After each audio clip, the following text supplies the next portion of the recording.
Na most a Wi-Fi vagy 3G kérdése. Jelenleg Magyarországon is elég jó csomagokat árulnak. Én azt szoktam javasolni mindenkinek, hogy az utcán bóklászik egy notebookkal, hogy egy kis ingyen Wi-Fi-t szedjen össze, és mondjuk az e-mailjeit nézi meg, arra azt szokták mondani, hogy persze, ez belefér. Nem biztos, hogy belefér.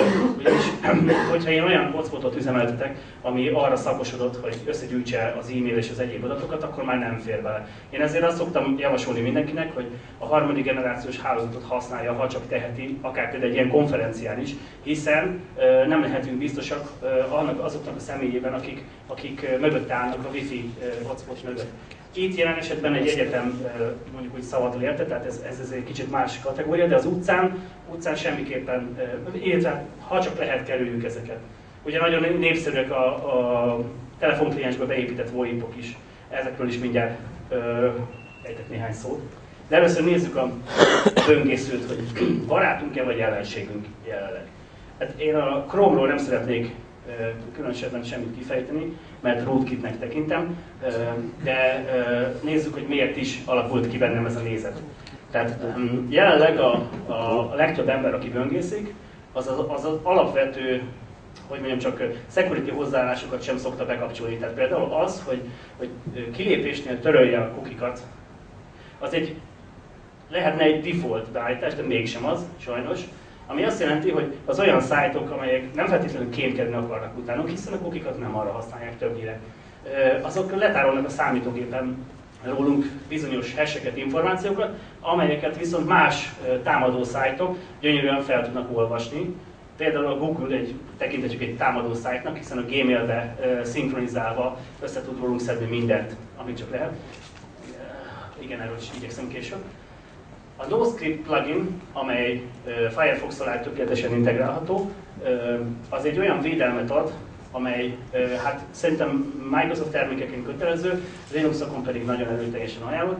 Gyakorlatilag ezeket a felugró vírusos jávás és egyéb dolgokat tudja blokkolni kapásból, és gyakorlatilag szintről szintre be tudjuk engedni ezeket a Java futtató környezeteket, vagy bármi mást a gépünkön.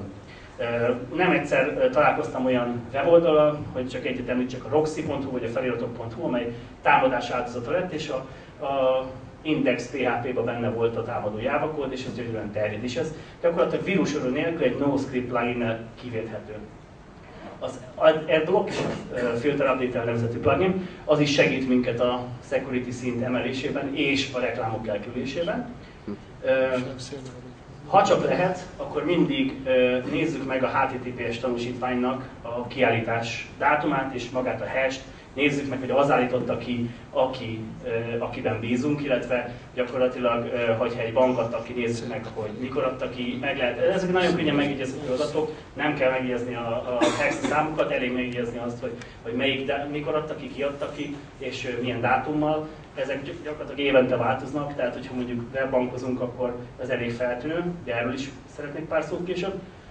A ShowIP plugin abban segít minket, hogy amennyiben DNS poisoning vagy DNS eltereléses támadás áldozatai leszünk, akkor már rögtön az elején feltűnhet nekünk, hogy a megszokott kis weboldalunk helyett egy teljesen más IP cím jelentkezik be. Ebben egyébként a NetCraft Toolbar is segítség lehet, ami gyakorlatilag százalékosan színnel jelöli, hogy ez a weboldal mennyire megbízható-e vagy sem. A ShowIP az egy manuális dolog, a NetCraft pedig egy központilag szervezet. És hát most már minden böngészőben van pornómód, ez a kényes adatok törlése, én ezt nem feltétlenül használom csak pornó esetében, hiszen mondjuk ha egy internetkávézóban internetezünk és belépünk az e-mailünkre, amit ne tegyünk, de ha mégis, akkor ugye mindenképp érdemes a kényes adatainkat törölni. Nézzük az internetbank használatot. Hogy miért használnak még mindig 128-as és 256 bites titkosítást? Nem tudom, ha valaki tudja, mondja meg. De komolyan. Ugyanannyiba kerül a NetNoc-nál egy 1024-es, 2048-as vagy egy 4096-as, és a bankos mégis a jól bevált, törhető 256 bites titkosítást használják. Szívük rajta, meg a mi pénzünk. Na, hát napmögül biztonságos-e internetbankolni? Attól függ. Például egy OTP internetbanknál, hogyha amennyire tudom, jelenleg is érvényes ez a bug, amire az SMS-es autentikációt vezették be.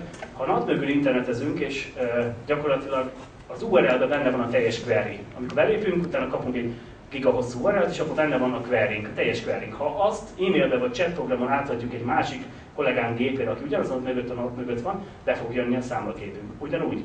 Utána nem fog tudni, mert most már SMS autentikációt kér, de hát ennyire biztonságos adott esetben, hogyha a szoftvermérnökök így dolgoznak.